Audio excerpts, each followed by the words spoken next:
Okay, it went live before I was expecting. Which, I don't know why I was expecting it not to go live, because I pushed the button. I guess I just wasn't as ready as I thought I was when I pushed the button. So, alright. And now I've got a duck in my head going, I pushed the button, you don't push the button, I pushed the button. From the Animaniacs cartoon. Yeah, well, here we are. Okay, we are going to do a new design for living, so let's do the housekeeping. And all the housekeeping is me reminding you that we are Creative Life Spiritual Center. Website is creativelife.org. Constant contact, email, info@creativelife.org. That gets you one email a week, tells you what's going on for the week and the month, and the hot links are hot. So click here now means it. It is also a blind CC, which means nobody's going to see your email. You won't end up on anybody else's email list because of us. So, there is that. Now, hang on, there were words. Social media. I mentioned the social media merely from the standpoint of we do not monetize the social media. We don't want to deal with the ads any more than you do. So what we ask you to do instead is go like, subscribe, follow based on which platform you are on, and then engage with the individual post. React to the post, comment on the post, share the post. I say react to the post because I'm funny, and if you want to laugh, that's okay. So I encourage that. I have heard that the crying react, the angry react, limit the post, but I don't know that for sure. So, you know, and apparently if you say up to at least 5 words, that also boosts the reach. But again, it's all hearsay. I don't know. I've not looked into it. We don't monetize it. So we are Creative Life Spiritual Center, Creative Life Spark, and I am the running Ryan across all of those platforms that I am on. So, okay. So a new design for living is the process of science of mind. Okay. What I like to say is that science of mind is not a religion. It is a process. It is a philosophy. It is a way of life. And that is what a new design for living is. What he is doing is he's going step by step, telling you what, and then telling you why. Or how and why, you know. And that's what science of mind is. It's like, we don't tell you what to believe. We tell you how. We teach you how and why it's important to believe. What you believe, that's between you and the divine. So we are currently in chapter 17, and I actually looked yesterday. This was published in 1960, I believe.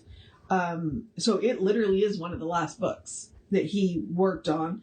And this is with Willis Kinnear. So, but we are doing chapter 17. Let me swap highlighters here. Health is normal, which, you know, is one of those chapters that's fun for me. Yay. And I do mean that with all of the sarcasm that I said. And I say that just from the standpoint of, you know, my health has changed. So I have had to look at a new normal for my health. So, you know, that's why I'm a little sarcastic about health is normal. And I'm also sarcastic about it simply from the standpoint of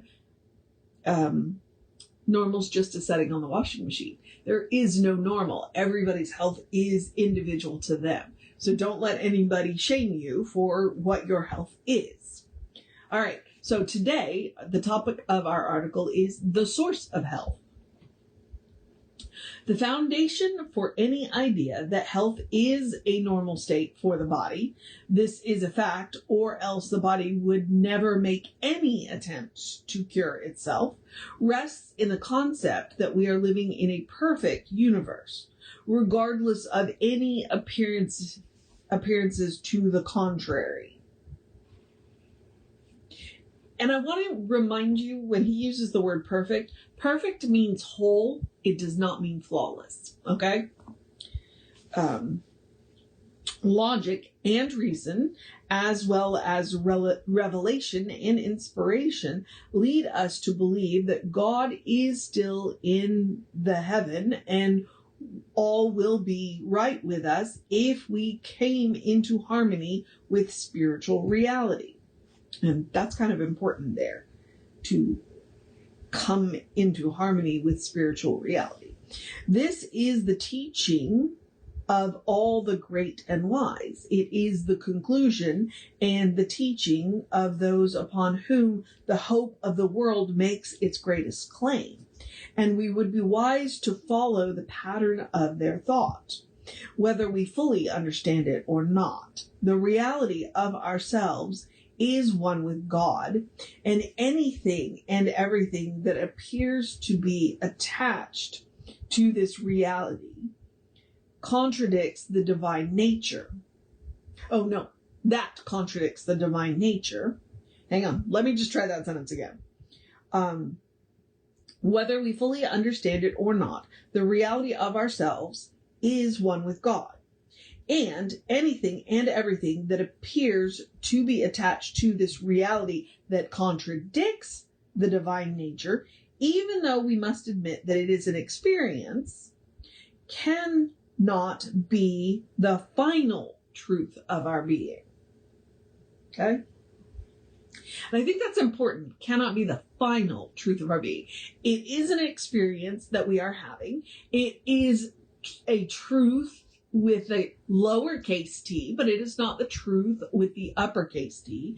It may be a fact in our experience, but it is not the uppercase t truth in the final truth. It is not the final truth of our being. Okay? That's really, really important. So just because you are having that experience now does not mean that you will always have that experience. In psychological fields, it is being said that there must always be an attempt to separate the neurosis from the neurotic. In other words, all the effects of a neurosis with its morbid fears and its doubts and uncertainties are merely something which is attached to the real person. In other words, you are not your problem. If we carry this a little further, we can arrive at the conclusion that everything that is wrong with the body is merely a shadow cast across the face of a greater reality. Physical health. Apropos of this viewpoint is the statement made by one doctor to the effect that in some cases, the personality of the patient is of more importance than the disease itself. Another was led to say that the speed of a patient's recovery is closely related to the intention, conscious or unconscious, of the patient to recover. All too often, it is found that the physical invalidism in a person first started as a psychological invalidism, or should we say spiritual infantilism.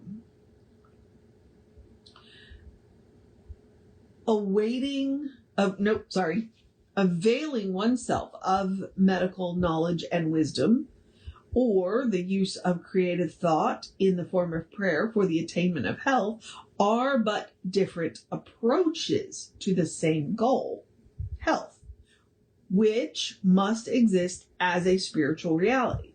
Both are often needed. The medical profession more and more recognizes the value and importance of prayer in the recovery of a patient.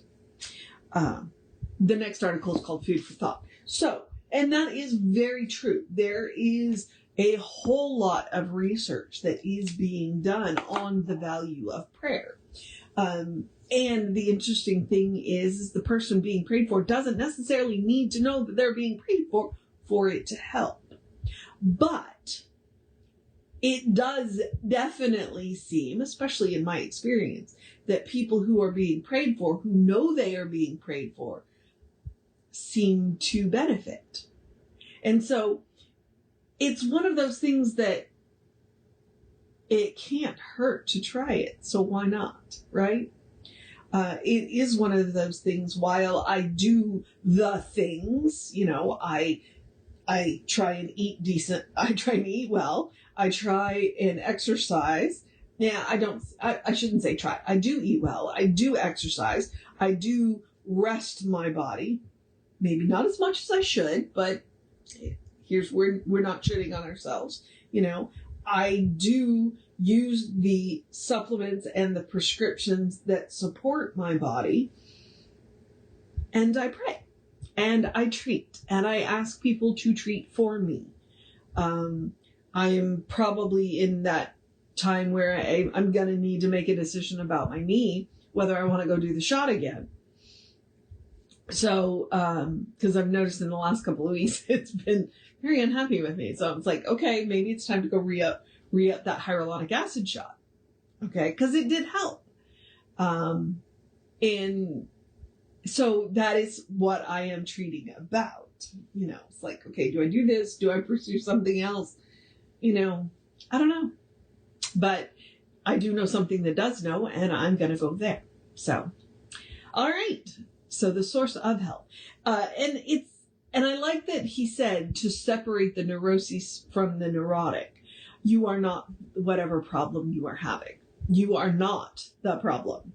Yes, you may be experiencing a problem, but that's not the final truth of your being.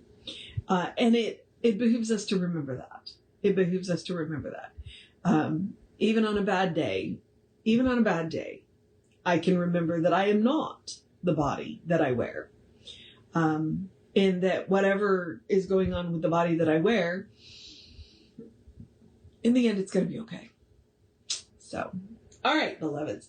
I'm going to move on into the process of my day. So I'm going to encourage you to have a great day, wondrous day, a fantastic day, a magical day, an enchanted day, a wonderful day, an awesome day, an amazing day, a go enjoy the sunshine day, enjoy the cooler weather day, because it's in the 50s out there right now. Ooh. This may be our last gasp. I don't know. The weather's been just kind of... So, because it was 88 degrees on Thursday and now it's in the 50s today. A go be with your community day, a cuddle your fur babies day, a drink plenty of water day, and make sure you go outside and touch some grass day. A do something just for yourself day, a do something for somebody else day, a make sure you make time to sit down and rest day, a do what you gotta do day, a read a good book day, a create some art day, do something creative day, listen to some good music day, I think I may be out of words day, a good day, and if that is too much pressure, simply have a day. You are enough, just as you are. You are a beloved expression of the divine. You are a brilliant light, a divine spark, spirit in motion, God in action, an absolutely beautiful masterpiece, and a work in progress at the same time, at your own pace. And, as Reverend Jesse likes to call us, you are a godling. So, explore the truth of your being. Get to know who the divine knows you to be, because the divine knows you to be good. And from there, anything is possible. Anything at all is possible. All right, beloveds, I'm going to move on into the process of my day, so I'm going to encourage you to have a great day, wondrous day. No, I just did that. What am I doing? I'm going to remind you that Reverend David will be on sometime this afternoon, probably. He has been involved with the wedding, so I'm not sure. We will have an amazing service for you at 11 right here on Facebook Live. So, if you're in the area, feel free to pop by. And if you're not, if you're watching this and it's after 11, just scroll up a video. And if you're watching this on YouTube, well, just hop over to the Creative Life Spiritual Center website or YouTube channel. See what we were talking about. Because if you're watching this on YouTube, you're watching it on the Running Rev Ryan YouTube channel. So, all right. That's where these are archived. All right. Before I confuse myself anymore, I'm going to remind you, I will be back with you around 9:15 tomorrow. Take care of yourself. Know that you are loved. And I will see you